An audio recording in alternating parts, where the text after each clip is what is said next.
নমস্কার বন্ধুরা, আজকে আমি কাতলা মাছের মাথা দিয়ে মুগ ডাল করছি। আপনারা দেখতে থাকুন, সবাই দেখবেন। আপনারা আধা কাপ মুগ ডাল নিয়েছি, আপনারা পারলে বেশি নেবেন, আমি অল্পই নিয়েছি। কেননা একটা মাছের মাথা নিয়েছি, কাতলা মাছের মাথা, আপনারা পারলে দুটো নেবেন, আমি কিন্তু একটা নিয়েছি। ঠিক আছে, আর একটু কড়াইতে তেল দিয়ে দিলাম সামান্য একটু। আমি কিন্তু আধা চামচের মতন তেল দিলাম। আধা চামচের মতন তেল দিয়ে কড়াইটাকে একটু নাড়াচাড়া দিয়ে নিচ্ছি যাতে তেলটা একটু ভালো গরম হয়ে যায়। তো ডালটাকে ঢেলে দিলাম। ডালটাকে ঢেলে এখন একটু আমি ডালটাকে একটু নেড়ে চেড়ে নেবো। ডালটা একটু ভালো করে ভেজে নেব, কেন ডালটা না ভেজে নিলে মুগ ডাল জানেনই তো। ডালটাকে একটু নাড়াচাড়া দিয়ে নিয়ে একটু ভেজে নিচ্ছি। ভেজে নেওয়ার পরে এটাকে আমি দু কাপের মতন জল দিয়ে দিলাম। 2 কাপের মতন জল দিয়ে দিলাম। 4টে কাঁচা লঙ্কা দিয়ে দিলাম। সামান্য একটু নুন দিয়ে দিলাম, ডালটা সিদ্ধ হবে বলে।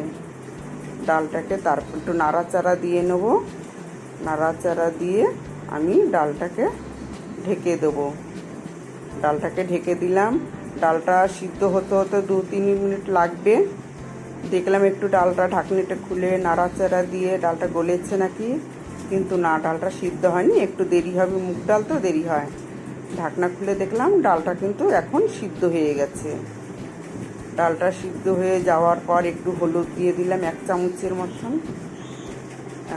মতন হলুদ দিয়ে দিলাম। তারপরে ডালটাকে একটু নাড়াচাড়া দিয়ে নিলাম। ডালটাকে নাড়াচাড়া দিয়ে নিতে ডালটাকে একটু ফুটতে দেবো। ডালটা একটু ফুটবে। ডালটা কেন কাঁচা জল দিলাম, জলের গন্ধ বেরাবে। কাঁচা হলুদ দিলাম, হলুদের গন্ধটা যাতে না থাকে। ডালটা গাঢ় হওয়ার জন্য একটু ঘুটে দিচ্ছি। ডালটাকে ঘুটে দিলাম। আপনারা এতে যদি না গলে, আপনারা পারলে প্রেসার কুকারে দিয়ে দিতে পারেন, তবে ডালটা একটু তাড়াতাড়ি গলে যাবে। আর আমি এর মধ্যে একটু ডালটাকে একটু নেড়ে চেড়ে দিচ্ছি। ডালটা হয়ে গেছে, নামিয়ে নিলাম। এবার কড়াই বসালাম, একটু তেল দিয়ে দিচ্ছি। কড়াইতে 1 চামচের মতন তেল দিলাম। 1 চামচের মতন তেল দিলাম। তেলটাকে একটু ঘুরিয়ে নিচ্ছি যাতে তেলটা একটু ভালো গরম হবে। তেলটাকে একটু ঘুরিয়ে নেওয়ার পরে আমি এর মধ্যে মাছের মাথাটা দিয়ে দিলাম। মাছের মাথাটা দিলাম, ধোঁয়া উঠছে কেন জানেন? গ্যাসটা বাড়ানো আছে, আমি গ্যাসটাকে আর কমাইনি। আপনারা পারলে একটু কমিয়ে নেবেন। আমি গ্যাসটাকে বাড়িয়েই ভাজছি মাছটাকে, কেন মাছের মাথা ডালে দেবো তো, একটু কড়া করে না ভাজলে আবার ভালো লাগবে না। মাছটাকে আমি একটু ভালো করে একটু ভেজে নিচ্ছি, একটু কড়াভাবে। মাছটা একটু পাল্টি করে দিচ্ছি, এপিট ওপিট করে একটু ভালো করে ভেজে নেব। ভালো করে ভেজে নিলে কী হবে, একটু ভালো লাগবে, ডালটার মধ্যেও স্বাদ লাগবে। মাছটাকে আমি ভালো করে একটু ভেজে নিচ্ছি, এপিট ওপিট করে। মাছটাকে এবার আমি উল্টিয়ে দেবো। উল্টিয়ে দিয়ে তারপরে মাছটাকে আমি একটু ভেঙে দেবো। মাছটাকে ভেঙে দিলে কী হবে, ভেতরের জিনিসটা ভাজা হয়ে যাবে। না, ভেতরের জিনিসটা যদি না ভাজি, ডালটা লালচা হয়ে যাবে। এই যে ভেজে পুরো ভেঙে দিচ্ছি আমি মাছের মাথাটাকে পুরো ভেঙে দিলাম। এবার আমি একটু নাড়াচাড়া করে আমি একটু ভেজে নেব ভালো করে। পিঠ ও পিঠ ভালো করে একটু ভেজে নিচ্ছি। ভেজে নেওয়ার পর একটু নাড়াচাড়া দিয়ে নিচ্ছি। নাড়াচাড়া দিয়ে নেওয়ার পরে তারপরে আমি একটু নাড়াচাড়া করে তারপরে আমি এটাকে সাইড করে দেবো। সাইড করে দেওয়ার পরে আমি একটু তেল দেবো। কেন এর মধ্যে দিচ্ছি না কেন জানেন? এর মাছের ভেতরে তেল দিলে আবার তেলটা কাঁচা গন্ধ বেরোবে। সামান্য একটু তেল দিয়ে দিলাম।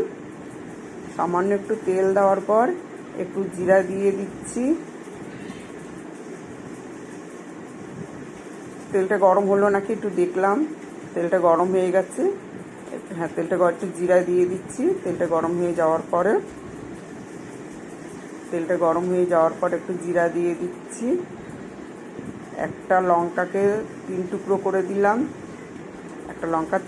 করে দিলাম। সাথে একটা তেজপাতা দিলাম।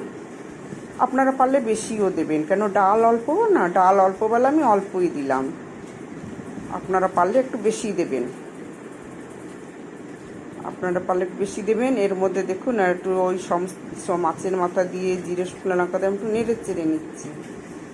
নেড়ে চেড়ে ভালো করে গন্ধটা যাতে ভালো আসে, তখন আমি এরপর ডালটাকে ঢেলে দেবো। ডালটাকে ঢেলে দেওয়ার পরে ডালটাকে এরপর ঢেলে দেবো। ডালটা পুরো ফুটে উঠবে। ডালটাকে ঢেলে দিলাম। ডালটাকে ঢেলে দেওয়ার পর একটু ফুটতে, ডালটা ফুটলে এই গন্ধটা খুব সুন্দর আসবে।